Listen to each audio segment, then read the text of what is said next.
the country, MS-13 and Tren de Aragua, with two missing children that have been recovered. They thought they were gone. We brought them back to the family. The family started crying. They couldn't believe that they saw their child again. 49 homeless encampments have been removed. Like we have the head of South Korea coming in a little while, the president, and he drives down the street. Already, his people have told me, he said, what happened? It's so clean. We always came here, it was filthy dirty with homeless and papers all over the road. That's the other thing.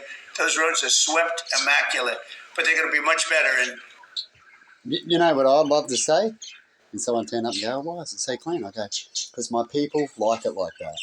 And they naturally keep it like that. Doesn't even cost us a cent. Wouldn't that be cool? Or would you rather hear someone go, oh, it's all right, we've got a team for that. We have plenty of cash. I guess if you do, that's okay. You know what I mean? And then let's continue. Few months when we put a topping on them, they're going to look like they're brand new. We'll get rid of those rusty old medians that have been crashed into 1,000 times, and they don't fix them. They just let them. They put them. They lay them down on the road, and they sit there for months. But we don't do that. We don't run things. We run things like we run this. We like clean, we like beautiful, and we like safe, and that's what we're getting. You know how I'd clean up something that's left on the side of the road, and you don't want it to cost you nothing? Well, unless you're going to do it yourself. But you can tell the people, you can mark it, have a sticker, the government can, right, saying that people can have it, they can collect it. And that'll get rid of it, wouldn't it, Emma? Yeah. They might even recycle it, it might be worth recycling, change it in some sort of way. Or you do it yourself, but it's better than you collecting it in front of the dump. If I hear that you collect it in front of the dump, that means you've got plenty of money and resources and no problems, eh, Emma? Yeah. But now, let's continue. So I'll start signing the executive orders. To me, this is a very, very big deal. One of the executive orders has to do with cashless bail. That was when the big crime in this. Now, I've played it because there's a point that I wanted to talk about. My back fingers have to go back a little bit. So we'll get to there in a minute why I wanted this clip. Country started. The main point. I can tell you who did it, when, but I don't want to do that because others followed pretty quickly. But that was what had happened. Because the best way to solve things is always to get someone who can solve things and catch them speaking hypocritical. Because if they're doing that, they're technically not solving things, are they? Right? And so if you can catch someone who can solve things, they're speaking hypocritical. You make sure, if you want things to be righteous and as quick as possible, that you speak about something, which I'm about today. Somebody kills somebody, they go in, don't worry about it, no cash, come back in a couple of months. We'll give you a trial. You never see the person again. And, I mean, they kill people and they get out. Cashless bail. They thought it was discriminatory to make people put up money because they just... So he doesn't like people with money that kill people and get away with shit and get out. Right? And that can happen in all sorts of sectors. So what I'm about to speak, it's coming up soon, will relate to that. 3 people lying on a street. Any street all over the country, cashless bail. We're ending it, but we're starting by ending it in D.C., and that we have the right to do through federalization. Okay, let's go. Could I... I was a little wrong there, but my point was still sound. You to say exactly what this is? Of course. So as you've consistently identified, sir, cashless bail policies are a key driver of the disorder we see on city streets all over America. Catch and release system allows... You know what that causes, though? What's the minimum? They're not mentioning things like that. And poor people will suffer on that choice to solve something. To keep going back out onto the street and reoffending. What this executive order does... There's other ways to fix that than to charge people. Like saying that they're not going to get charged, so that's going to... You know what I mean? But anyway. But that's certainly a way to make money, though, isn't it? And we heard about that. So they're doing choices that make some money, that makes them great, sort of thing. As your Attorney General, with identifying jurisdictions all over the country that have cashless bail policies, and then it withholds or revokes federal funds and grants that are flowing to those jurisdictions to ensure that we're only supporting the people who have reasonable common sense policies around crime. So what area? So we only support people, here's the point I wanted to talk about, that has reasonable common sense. So if you are poor and you haven't done wrong and they've proved it and yet no one's proved anything, then you might have to get a bail out, right? But if you have done wrong and you're guilty, right, there's no bail out. That's pretty much what they're saying. And so now I want to speak about hypocritical. Now, they do that in that area, but do you know, I want to speak about nuclear, and that these people have nuclear stuff and believe that nuclear is cool and powerful is the way, but it's not. Right? And so when it comes to them using nuclear to make them powerful, and they've got a whole bunch of them, and they're putting them out in the ocean, and something goes wrong, as we talk about, if you pollute the ocean, it's worse than polluting the ground, definitely when it comes to chemicals, as the ocean will spread it around. If you pollute the ground, it needs water to spread it around even quicker. This is why you would want to pollute the ocean. Otherwise, it stays mostly in the one area unless it can become airborne, right, with toxicity. But a lot of times it stays there. Things can be highly toxic, but it's only if you touch it or get too close to it. Right? So it doesn't spread too far. But then when you have nuclear all over the waters, right, and then you try to say that they're not going to be sinkable like they did with the Titanic, which is not true, or they're protected, nothing will go wrong. There's always bigger bombs. There's always a guy that wants to hurt you, make you feel bad, and you don't want those things to be around. And even get crazy enough where they don't care that everyone loses everything. And we have these people, right? And when we have these kind of creatures around that can get powerful, like Hitler types, they will do things, right, to just make you feel bad.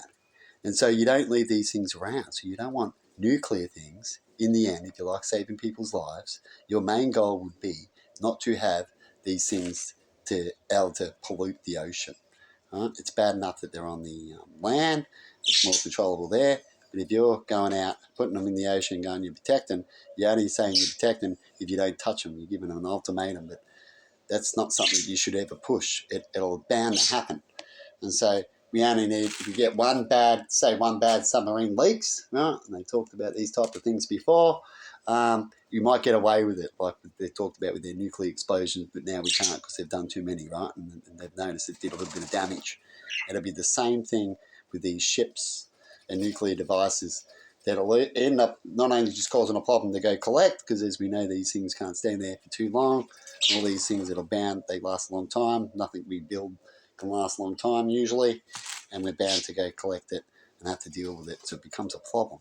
So at the moment they're doing a race that they believe that the more that you make this outcome become inedible, the better you'll be protected. Does that sound logical? So they say build more of these subs to protect yourself because they're cool, they'll last longer, and they've got it, so you might as well build it. That's one of their biggest keys. They've got it. But two wrongs don't make a right. So you've got to eventually prove from the top. If you can prove that, then people will believe you more when you talk about being fair everywhere else, wouldn't they, Emma? Yeah. But if you can't be fair from the top, but they really believe that when you use those, you're doing this to be fair, down the bottom, would they really believe you, Emma? Probably not. Probably not, right? But anyway, it's gone off on me. So I thought I was just chucking about hypocritical as I was talking about it a bit further down. So if you want to make big changes, that's an ultimate big change. And I always go, well, why don't they work on that? Yet they ignore it, but then they go, look at all these little ultimate big changes. But they're not really. In fact, when you look at it, it's hurting other people again, like the cigarette factor, about we're going to charge people to try to fix an area, and if it doesn't get fixed, if they don't force into it, we're just going to make more money. Isn't that sad, Emma, what they're doing with cigarettes? Yeah. It's not a good way. It's not a righteous way, I believe.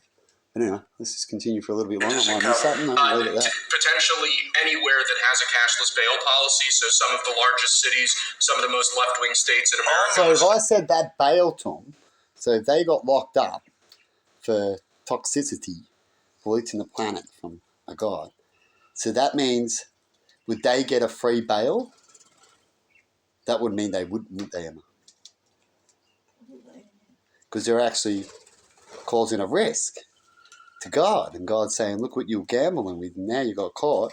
So you got a lot of money? Right? Because if we let you off free, you're easily going to do it again. But if you have a lot of money and we let you off, will that still stop you? I guess we'll have to make that bail high. What do you reckon? Them, right? Illinois would be a great example of that, sir. Oh, they have a great cashless And pay. so in the end, say a righteous country come in with righteous. I just want to chuck this out now to fix something because I was just talking about military. So say a righteous country can come in with a military that I've talked about similar before, that doesn't have nuclear, right? And then goes, look, we're going to attack you, and starts attacking you. And they did the same thing. They got their way of thinking of what righteous is, and America goes, no, right? And then America goes, oh, now I'm going to use my nuclear things. And if you attack me, then you're going to pollute the planet. They'll probably be a lefty kind of thing, you know what I mean? When you think that they might do that, Emma? Yeah, and that's the threat I use, right? That's how I dominate. But really, you don't. Definitely if the other country is just as equal in the rights and someone did something wrong, right, or something is there, it'd be just as more righteous, right, in their rights to shoot you and then go, well, it's not my fault, it's your fault. Look what you've done in the end. You've killed us all, right? You want us to bow to you. Do you see that you're a tyrant? Can you at least see that? And now we're going to have to deal with your toys and try to stop you without polluting. Thank you, big Donald Trump, right? That's what you'd have to say, wouldn't you, Emma? Yeah. Definitely they didn't agree, right? And then you've got to try to stop them. Hopefully you're not pollute.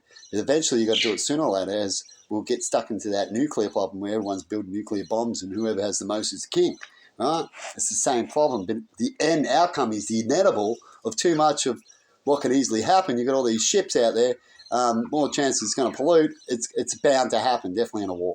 Right? It's bound to happen. It's crazy to have nuclear stuff in defense of war. It's crazy, right? Unless it's an energy thing where everyone benefits, and when people attack those areas, it's really attacking everybody. It's not attacking one area, right? It's not as bad. Right? You still shouldn't have things that ruin your own area, because at the moment we've got what is it? Ukraine bitching to I said this a while back, to Russia, saying if you bomb our plants, you're going to affect everybody. Well, they should have thought about that. Hey, and when Russia does do that, do they feel guilty for building that? Or are they just going to blame Russia for bombing it? They both get the blame, really, don't they, Emma? All right? So Russia might be teaching them something to think about. You see? But that's righteous thinking. Usually they just whinge and like to pass the buck thinking, which is the devil thinking. But anyway, I'm going to leave it there. Have a good one. And see you later.